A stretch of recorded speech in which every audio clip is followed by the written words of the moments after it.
इंद्रदेव ने कर्ण से कवच और कुंडल क्यों मांगे? इंद्रदेव ने कर्ण से कवच और कुंडल क्यों मांगे?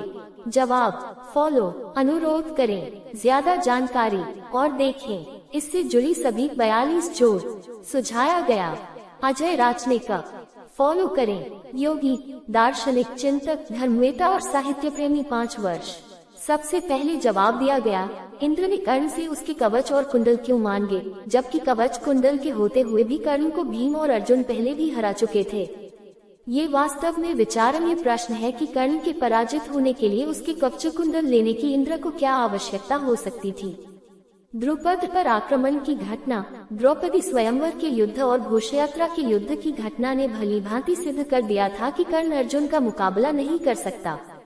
यदि कर्ण का कवच कुंडल न भी लिया जाता तो भी वह अर्जुन से उसी प्रकार पराजित होता जैसे वह पहले होता आया था। अंतर केवल इतना होता कि उसे वीर मृत्यु न प्राप्त होती।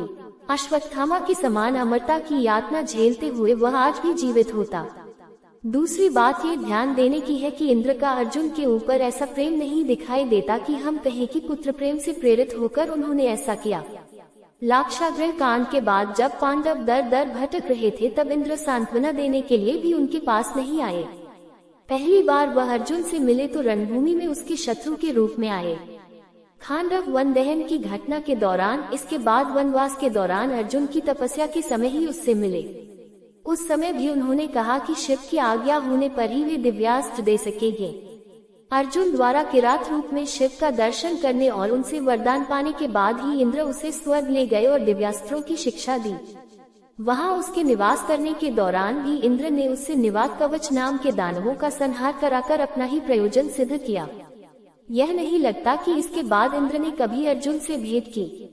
मतलब ये कि इंद्र का अर्जुन पर न तो इतना प्राकृतिक प्रेम था, न ही ऐसी कोई आवश्यकता थी कि वे कपटवेश धारण करके कर्ण से कवच कुंडल मांगते।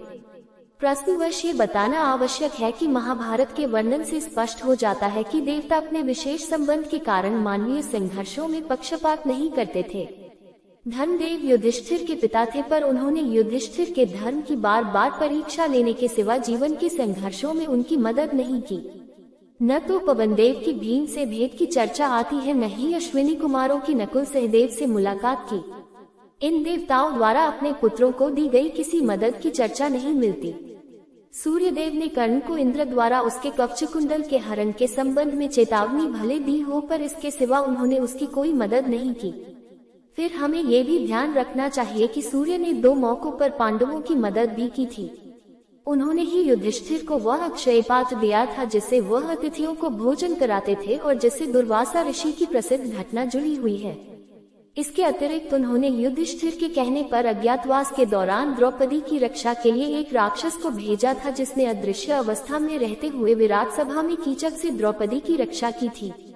इन बातों से लगता है कि सूर्य ने कर्ण और युधिष्ठिर के सूर्य भक्त होने के कारण उन पर कृपा की थी, किसी और कारण से नहीं। उस समय के समाज की यह मान्यता थी कि देवता पक्षपात से उठे होते हैं और अन्याय नहीं कर सकते। उद्योग पर्व में एक प्रंग आता है कि दुर्योधन को लोग ये समझाते हैं कि पांडवों के साथ तो देवता है, तुम उसकी बराबरी नहीं कर सकते। इस पर दुर्योधन कहता है कि देवता लोग पक्षपातों से ऊपर उठने के कारण देवता हुए हैं, वे किसी का इस तरह से पक्ष नहीं ले सकते। अतः यह मानना ठीक नहीं लगता कि इंद्र ने छल कपट करके कवच कुंडल लिए थे। तीसरी बात ये कि कर्ण में इतनी समझ रही होगी कि वह ये समझ सके कि दान का सुपात्र कौन है। कपटवेश में इंद्र दान का सुपात्र तो नहीं हो सकता था, और वह ये भी जानता होगा कि दान के बदले में कुछ मांगा नहीं जाता। फिर वह ऐसा कैसे कर सकता था? संभव है कि उसका चरित्र अधिक ही गिरा हुआ हो, पर उसके और इंद्र के व्यवहार की अधिक युक्तिसंगत व्याख्या की जा सकती है, जो इस प्रकार है।